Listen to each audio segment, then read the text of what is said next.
Excelência, poderia esse interrogatório ser realizado sem a imagem?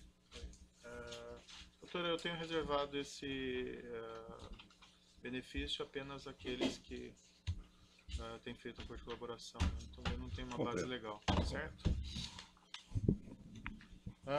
Bem, então nessa ação penal 505, 49, 32, 38, depoimento do senhor Antônio Palocci Filho. Senhor Palocci, o senhor está sendo acusado de um crime pelo Ministério Público Federal. Na condição de acusado, pela nossa lei, o senhor tem o direito de permanecer em silêncio. Se o senhor fizer uso desse direito, também pela nossa lei, isso não lhe traz nenhum prejuízo. Mas essa é a oportunidade também que o senhor tem de falar no processo. Tudo que o senhor falar vai ser considerado para o julgamento. O senhor prefere falar ou o senhor prefere ficar em silêncio? Prefiro falar, Vossa Excelência, o que Certo. for perguntado, e se Vossa Excelência permitir, eu gostaria de, antes de responder a questões, fazer uma breve contextualização dos episódios, se o senhor permitir. Eu, na verdade, em geral, eu faço algumas perguntas e ao final eu dou um espaço para o Como o senhor preferir. fazer qualquer Não há declaração problema. adicional Como o senhor que o preferir. preferir. Então, se o senhor não se importar, eu Não, preferia tá deixar bom. para o final. Ótimo. Até porque tem algumas questões que talvez acabem ficando prejudicadas pelas minhas perguntas do Ministério Público e dos demais defensores. Ótimo. Mas ao final o senhor pode ficar tranquilo que eu lhe dou um espaço para fazer qualquer declaração ou qualquer contextualização, qualquer manifestação de defesa. Certo? Ótimo. Embora, senhor Palocci, embora a sua carreira política seja relativamente notória, só para esclarecer, eu gostaria que o senhor me relatasse a partir de 2002 a sua atividade política. Tá, em 2002 eu deixei a prefeitura de Ribeirão Preto, para a qual tinha sido eleito no ano 2000, então fui prefeito pela segunda vez de 2001 e 2002, com a vitória do presidente Lula para a presidência da República. Ele pediu para que eu fosse para Brasília, para ocupar o Ministério da Fazenda, então deixei a prefeitura e fui para o Ministério da Fazenda, onde fiquei até março de 2006. Certo. Em 2006 fui candidato a deputado federal, fui eleito deputado federal até dezembro de 2010. Nesse ano eu decidi não mais ser candidato, eu estava encerrando minhas atividades políticas e a presidente Dilma me convidou para participar de sua campanha, então participei da campanha dela, disse que me comprometi com ela de ficar um ano e pouco em seu governo e participei no fim 6 meses de seu governo. Em junho de 2011 eu deixei o governo da presidente Dilma. Depois disso não tive nenhuma atividade política, mas apenas atividade privada de consultoria econômica e financeira e assessoria empresarial. Perfeito. O senhor participou da campanha, a primeira campanha presidencial do presidente Lula? De 90 e... Não, desculpe. que ele foi eleito. Isso. Eu participei. E qual que era a sua função nessa Minha campanha? função, na época, o programa de governo do presidente Lula era coordenado pelo prefeito Celso Daniel, que era prefeito de Santo André. E ele foi assassinado naquela oportunidade, antes do início da campanha. Então, eu era prefeito de Ribeirão Preto na época. O Lula queria muito alguém com experiência administrativa para dirigir o programa de governo dele. O prefeito Celso Daniel fazia esse trabalho, o programa de governo. Quando ele faleceu, o presidente me chamou para que eu ocupasse essa posição de coordenador do programa de governo da coligação do presidente Lula. O senhor também participava da parte de arrecadação, de recursos de campanha? Não. Nesse ano não tinha nenhuma responsabilidade nessa área de arrecadação e recursos. E na campanha de 2006 o senhor participou? Na campanha de 2006 eu era candidato também, então aí eu, diferente da campanha de 2002, eu não participei da estrutura da campanha. Em nenhuma função, nem programa de governo, nem... Foi a campanha talvez que eu menos tenha participado, porque havia como norma, se uma pessoa é candidato, ele não deve participar da estrutura de uma campanha, porque conflita interesse, conflito de agendas, conflito de posicionamentos, né? Então normalmente quem são candidatos não participam de uma coordenação integral de campanha. Então, em 2002 eu não era candidato, participei integralmente. Em 2006 eu era candidato, então participei muito pouco, quase nada praticamente. Eu Da O senhor ter uma campanha ideia, presidencial. da campanha presidencial, fiz a minha Tá, campanha. sim, perfeito. O senhor ter uma ideia, não fui a nenhum comício da campanha presidencial, por exemplo, em 2006. 2010, voltei a participar intensamente da campanha na coordenação. Entendeu? Na campanha de 2006, só para deixar claro, parece que está implícito, mas o senhor participou de arrecadação para a campanha presidencial? Não.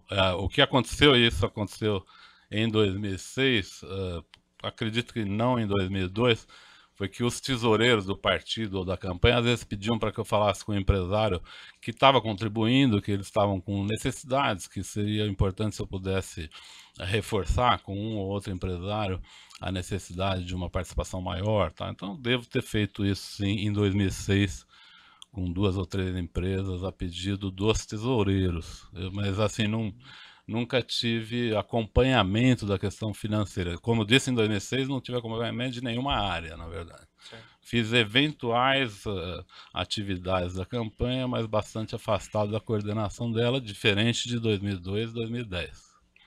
Em 2010, o senhor participou da campanha presidencial? Sim. E o senhor fazia o quê? Qual que era a sua função? A minha função era principalmente orientação e coordenação da área de programa econômico. Eu havia sido ministro da Fazenda, então a questão econômica era central na campanha, como em todas as campanhas presidenciais. Então eu trabalhava fundamentalmente a discussão do histórico da saída da crise 2001, 2002, e principalmente do que seria o mundo e o Brasil depois da grande crise de 2008, que a chamada crise do subprime americana, que atingiu o mundo todo. Então havia toda uma discussão central na campanha de 2010 se os países emergentes conseguiriam escapar daquela grande depressão ou não. Então essa foi a questão central da minha participação na campanha de 2010. O senhor participou da parte arrecadatória na campanha de 2010? Não, eu não fazia parte, não era tesoureiro, não fazia parte da arrecadação, não acompanhava esse tema. E tinha um comitê, além do tesoureiro da campanha, do tesoureiro do partido, que trabalhavam em funções similares, mas com suas particularidades. Existia também aquele comitê financeiro oficial, né, que a lei determina. Certo. Nenhum, nem outro, nem outro. Em nenhuma das 3 situações eu figurava. E de novo, em 2010, em algumas oportunidades, os tesoureiros da campanha pediam para que eu reforçasse com um empresário ou outro uma solicitação de apoio mais ampla, por causa de emergências, de dificuldades de campanha. Então isso eu cheguei a fazer pouquíssimas vezes, na verdade, até porque a campanha a minha atividade da campanha consumia quase integralmente o meu tempo. Quem que era o tesoureiro ou responsável pela parte financeira da campanha em 2010? Em 2010 era o senhor José de Felipe Júnior. Ele era tesoureiro da campanha eleitoral, ele foi prefeito de Diadema. Na oportunidade, ele tinha sido já deputado federal. Em 2010? 2010. Ele foi responsável pela arrecadação da campanha, foi o tesoureiro da campanha. E o senhor João Vacari tinha algum papel nessa campanha? O João Vacari era tesoureiro do partido. Então o João Vacari, ele era... Uma coisa é a campanha presidencial, o seu tesoureiro se ocupa exclusivamente da candidatura presidencial, né? O tesoureiro do partido, ele tem que se preocupar, como é uma eleição para deputados, governadores, senadores, ele tem que se ocupar da campanha nacional, de 27 governadores, senadores, portanto, ter uma atuação um pouco diferenciada do tesoureiro da campanha presidencial, exclusivo, né? Perfeito. Nesse período que o senhor foi ministro da Fazenda, depois o senhor teve esse mandato de deputado federal, e depois o senhor teve esse cargo de ministro do chefe da Casa Civil, sim, isso, né? O senhor também exerceu paralelamente alguma atividade de cunho privado? Nos períodos que eu fui ministro, nenhuma, zero. No período que eu fui deputado, eu constituí uma consultoria econômica e financeira e assessoria empresarial. Qual que é o nome dessa empresa? Chama Projeto, a empresa. O senhor era o proprietário? Eu era o principal acionista, não era o único, mas era o acionista principal. Quem eram os demais? Os demais eram 2 economistas. E qual que era a atividade dessa empresa? A atividade dessa empresa era principalmente uma empresa onde oferecia a empresas cenários econômicos e perspectivas da política econômica do Brasil. Era essencialmente essa questão que essa empresa desenvolvia. E, evidentemente, eu desenvolvi na minha vida política algumas capacidades, outras não. Embora minha formação tenha sido medicina, mas eu acabei desenvolvendo capacidade mais em outra área, na área econômica. E isso me permitia ser ouvido e ser procurado de uma maneira bastante frequente por muitos empresários. Para o senhor ter uma ideia, por exemplo, na atividade política de ministro da Fazenda, eu deixei o governo depois de 3 anos e meio com uma boa dívida pessoal. E depois da quarentena, que era obrigado a fazer, eu fiz em 2 meses 20 palestras. Sim. E recebi nessas 20 palestras mais do que eu tinha ganho em 3 anos e meio como ministro. Certo. Então eu vi que ali eu podia fazer uma atividade legítima, legal, não era contraditória pela Constituição com o cargo de deputado federal. E eu exerci essa função. Nunca dei nenhuma consultoria para órgão público. Cheguei a fazer a convite de órgãos públicos, uma ou outra palestra em órgão público, para as quais não cobrei. Essa atividade da sua empresa, então, pelo que eu entendi, era estudos, consultas ou palestras? Uma coisa ou outra, ou consultas, ou estudos, ou palestras. Por exemplo... Também fazia intermediação... De negócios? De negócios com o poder público? Não, com o poder público nunca. Eu até... muitas vezes fui procurado para isso, confesso que fui procurado e dizia para as pessoas que era uma coisa que eu não poderia fazer quando era deputado. Depois que eu deixei de ser deputado e voltei a atuar na empresa, eu poderia fazer. Mas mesmo assim eu dizia para os clientes que eu não faria intermediação junto a órgãos públicos por achar que não era adequado, por ter sido ministro. Essa atividade privada do senhor, o senhor desenvolveu somente através dessa empresa? Só através da empresa, não tive... Nos primeiros meses que eu desenvolvi, eu não tinha empresa, então eu fiz como autônomo. Mas chegou a constituir, por exemplo, alguma outra empresa ou só essa empresa? Não, só tem essa empresa. E o senhor chegou a ter alguma outra fonte de renda, fora, por exemplo, os rendimentos da empresa e o salário de deputado nessa época? Tá, deixa eu voltar só um ponto. Perfeito. Quando eu fui pela segunda vez ao Ministério, você vai ver pela documentação, pode parecer que eu mudei de empresa, eu passo a ser sócio de outra empresa. Acontece que quando eu fui convidado para ser ministro da Casa Civil, eu procurei a Comissão de Ética da Presidência da República e expus a situação. Falei, olha, eu tenho uma empresa, tá aqui, levei os documentos e pedi uma orientação sobre o que fazer, e disse que eu não queria fazer nenhuma atividade durante minha atividade como ministro, porque aí era incompatível. Claro. Não era como deputado, mas seria como ministro. A comissão me orientou a mudar a razão social da minha empresa, transformar ela numa administradora dos bens dela e fazer um contrato de administração de recursos com o banco onde eu tinha conta.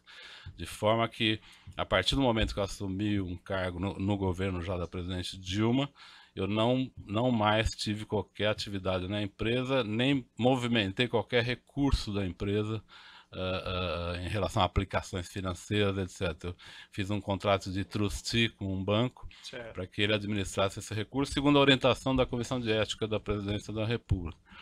Perfeito. Desculpa, eu perdi a sua pergunta.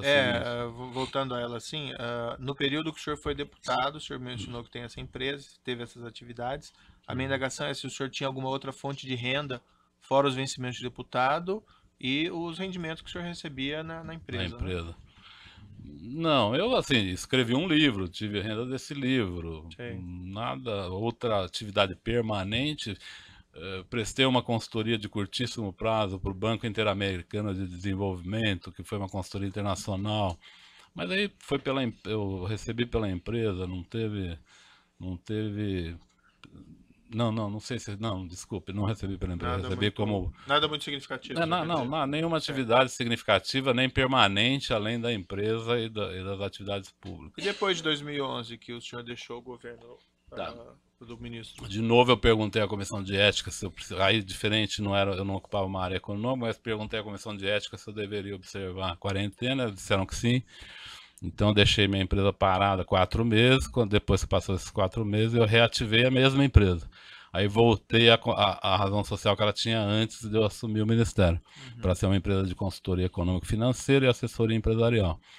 E retomei as atividades normais da empresa. A partir daí eu não tinha mais qualquer impedimento de contratar com o setor público ou de fazer negociações com o setor público, mas decidi não fazê-lo. Achei mais do ponto de vista deontológico que seria melhor não fazê-lo, mas embora não houvesse a partir daí nenhum impedimento para que fizesse atividades com o setor público. Então não aceitei nenhuma proposta, recebi algumas propostas de palestras, atividades junto ao setor público, eu considerei melhor não fazê-lo. Na outra fase eu tinha feito 1 ou 2 palestras em órgãos públicos, eu não cobrei, achei melhor fazer e não cobrar. Dessa vez eu sequer fiz, achei melhor tomar a distância disso, por razões deontológicas. Né? Para eu ter uma ideia, essa empresa que o senhor tinha, o tamanho dela aproximadamente, ela tinha empregados? Ou era... Tinha em torno de 7 pessoas, era uma empresa pequena porque dependia muito da minha atividade. Certo. Mas quando precisava fazer estudos econômicos específicos, eu, como eu disse, tenho formação médica, então eu apanhava bastante no aspecto técnico. Sei. Por isso eu tinha 2 economistas que trabalhavam comigo nessa parte de projeção de receita de empresas, expectativa de receita futura, trazer valores a valores presentes, esse tipo de coisa, toda a técnica de estudo especificamente econométrico, vamos dizer assim. Eu não possuo essa especialização, então eu tinha economistas que faziam isso. Esses estudos que o senhor fazia, eles eram reduzidos a escrito ou eram um trabalho mais verbal? Desculpa. Era feito um estudo escrito, algum documento? Tinha bastante coisa escrita. Nem sempre era escrito. Até digo que grandes questões que eu prestei de assessoria à empresa acabaram não sendo escritas, mas, por exemplo, vou lhe dar exemplo, se eu permitir. Claro. Na crise de 2008, os bancos internacionais fizeram uma coisa perigosíssima no Brasil, que foi oferecer aos empresários, quando os juros do Banco Central estavam em torno de 12%, se não me engano, 11%, os bancos internacionais visitaram as empresas nacionais oferecendo empréstimos a 5%. Isso foi uma coisa muito rápida, muito grande, muito significativa. Eu fiquei muito assustado com isso. Eu tentei de diversas formas entender do que se tratava, até que eu fiz com um dos clientes que eu atuava, eu fiz um estudo para ele, porque ele recebeu aquilo, falou, olha, eu tenho uma proposta aqui irrecusável, vou tomar milhões aqui, porque 5% eu nunca mais vou ter na vida. E eu li, foi o primeiro processo que eu li. Ali era o famoso derivativo cambial, que quebrou metade das empresas importantes do Brasil, porque os bancos internacionais propunham um juro baixinho, mais uma vinculação à taxa cambial.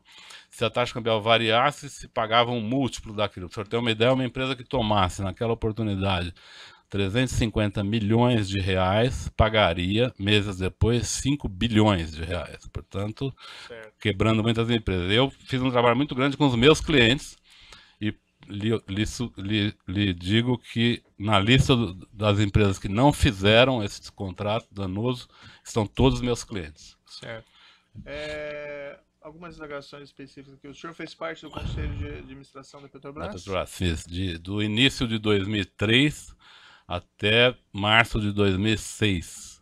E depois, quando voltei ao governo, no governo da presidente Dilma, ela queria que eu fosse para o conselho, eu não queria, isso acabou empurrando essa decisão por tanto tempo que quando eu acabei aceitando a indicação, eu só fiz uma reunião. Fui numa reunião. E qual que era a sua posição de conselheiro ou de presidente? Conselheiro do Conselho de Administração, nunca fui presidente do Conselho. Como funcionava assim, essas nomeações de diretores? As nomeações? De diretores? Isso. Tá. De diretores, vamos dizer, a primeira vez a montagem da diretoria foi uma montagem de indicações muito da própria, que vinha da própria empresa, porque obviamente a Petrobras era uma empresa de grande porte, não se pensava ali em colocar muitas pessoas de fora da empresa, dado a excelência da atividade Mas da havia empresa. influência político-partidária nessas Havia. nomeações? O senhor estava lá, por exemplo, no período que o senhor Renato Duque foi nomeado, e há uma referência que ele teria sido nomeado por influência político-partidária do Partido dos Trabalhadores. O senhor tem conhecimento disso? Eu nunca vi uma reunião ou uma colocação formal a respeito disso, mas isso era comentado. Era comentado que ele tinha apoio do Partido dos Trabalhadores na sua indicação. Isso era um comentário que existia na época. E o Paulo Roberto Costa, por exemplo, também foi Paulo nomeado Roberto no seu período? Ele foi nomeado em substituição ao diretor Rogério Manso. E também foi uma nomeação técnica, para o conselho foi uma nomeação técnica, mas digo ao senhor que havia comentários também de um relacionamento dele com o PP. Sei. Mas não foi indicações... Mas isso não era de conhecimento Não, do conselho? não, quando ele não se tinha presente isso? O conselho Não, até quando o tinha que aprovar conselho, esses quando nomes? aprovava nomes e currículos. Currículos bastante técnicos. Na verdade, todas as pessoas, apesar de poder ter suas relações políticas, tinham currículos de 30 anos, 35 anos de trabalhos prestados na Petrobras. Então, o conselho olhava essencialmente as nomeações sobre esse prisma. E quem que encaminhava os nomes desses diretores para aprovação? Normalmente a presidência do conselho vinha, né? Não sei como isso tramitava no governo, porque nessa época eu era ministro da Fazenda, então não me ocupava de formação de governo. No começo do governo do presidente Lula, foi dividido tarefas de forma que eu fui nomeado coordenador da transição entre o governo do presidente Fernando Henrique e o governo do presidente Lula. Então eu fui nomeado funcionário público já no governo Fernando Henrique, em outubro para novembro. Então eu passei a ocupar cargo público no governo federal já nesse período, então me ocupei exclusivamente da parte de transição técnica. Haviam equipes e pessoas que cuidavam de montagem do governo, que não era o meu caso.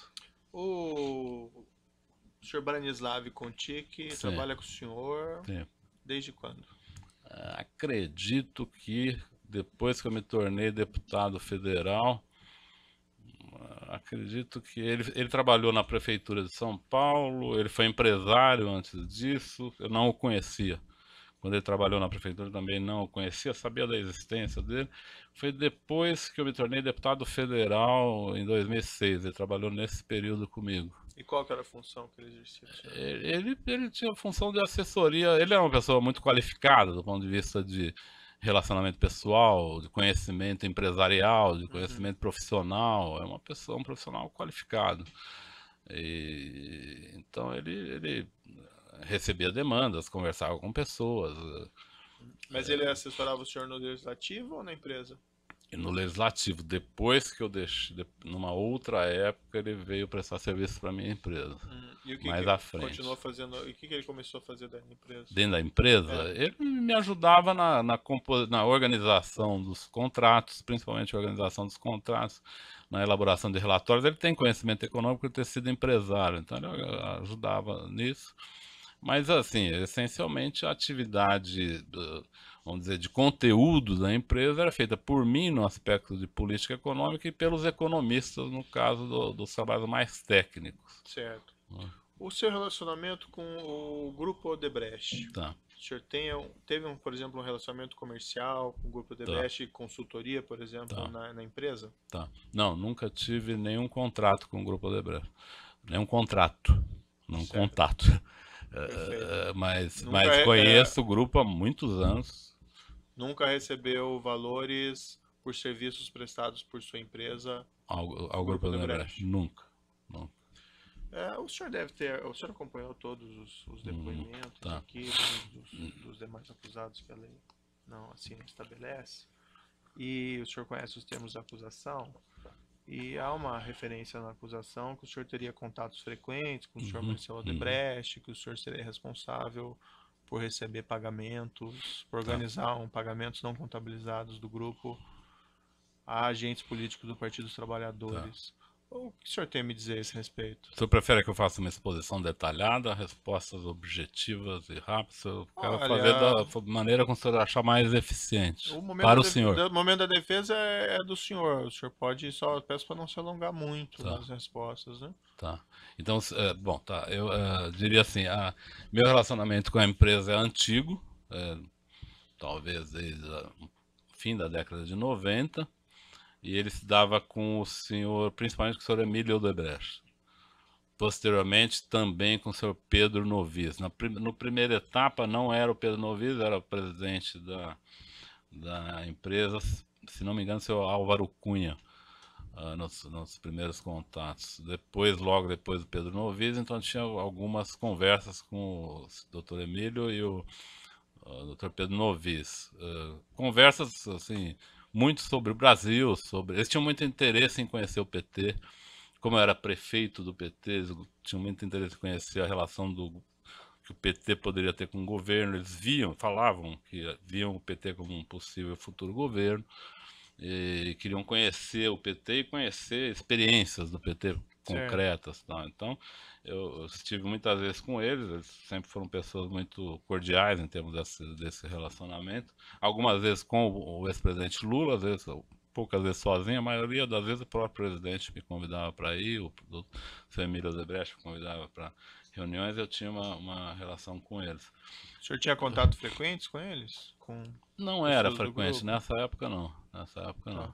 Mas eu acho que a época que interessa mais é um pouco Mais à a partir frente, né? 2002 pra frente, né? De 2002 para frente, eu tive vários contatos e aqui, se o senhor me permite, há uma grande mudança, não é? Assim, do estilo e da gestão da empresa até o 2008 e depois de 2008, 2009, quando Marcelo Odebrecht assume. O estilo da empresa e da liderança muda radicalmente, não é? Em que sentido? No sentido de que o senhor tinha uma liderança. O senhor pode ver até nas pessoas do seu Emílio e do seu Marcelo atitudes, né, uma atitude diferente em relação ao detalhamento das suas agendas, a flexibilidade ou inflexibilidade das posições. Então isso Sim. mudou muito, Uhum. bastante, né? Enquanto tínhamos uma empresa que tinha uma discussão sempre de cenários amplos de Brasil e mundo, perspectivas econômicas, etc. O Marcelo era uma pessoa, era um guerrilheiro das causas da empresa. Sei. Eu não estou aqui fazendo um julgamento Não, pessoal, entendi. Não é né? Quer uma dizer, crítica é um pessoal. ótimo pai de família, é uma ótima pessoa. Não Sei. estou fazendo uma crítica pessoal, estou dizendo de estilos. Uhum. O estilo do Dr. Marcelo era um estilo guerrilheiro das causas da empresa. Então, se em 3 reuniões com o seu Emílio não se tratava de um assunto sequer de interesse da empresa, em 10 minutos com o Marcelo se tratava de 5, 6 questões de interesse da empresa. Ele era muito, muito, muito ativo em relação às metas. E outra coisa que mudou, uma empresa de Emílio Odebrecht faz obras, olha o Brasil a longo prazo, ganha numa, perde na outra. É uma empresa que olha o mundo, está presente parece que em Uhum. 10, 15 países, é uma coisa assim. Uma empresa de Marcelo olha projeto por projeto, se ele é rentável, se não é rentável. Então, eu Certo. queria lhe destacar essa diferença. Eu vou assim. interromper um minuto pelo Tá. tamanho do áudio e já retomo esse depoimento.